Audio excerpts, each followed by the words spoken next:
Bugun o'sha mashhur mavzu bolalardagi gicha haqida gaplashamiz. Ketdik. Agar farzandingiz yuzida oq dog'lari bo'lsa yoki kechqurun uyqusida tishini g'irchillatayotgan bo'lsa yoki ishtahasi pasayib ketgan bo'lsa, bu har doim ham gichaga bog'liq holat bo'lavermaydi. Yoki bo'lmasam bog'cha yoshidagi yoki bo'lmasa erta maktab yoshidagi hamma bolalarda gicha bo'lishi mumkin yoki bo'ladi degan fikr ham bu ham noto'g'ri fikr albatta. Chunki har bitta bola bu individual organizm bo'lib, hammani immun sistemasiga qarab turib gicha invaziyasi kuzatiladi.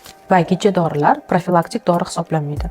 Ularni har 6 oyda yoki yiliga bir marotaba hattoki berib yurish bolaning jigarida toksik holatlar yuzaga kelishiga sabab bo'lishi mumkin.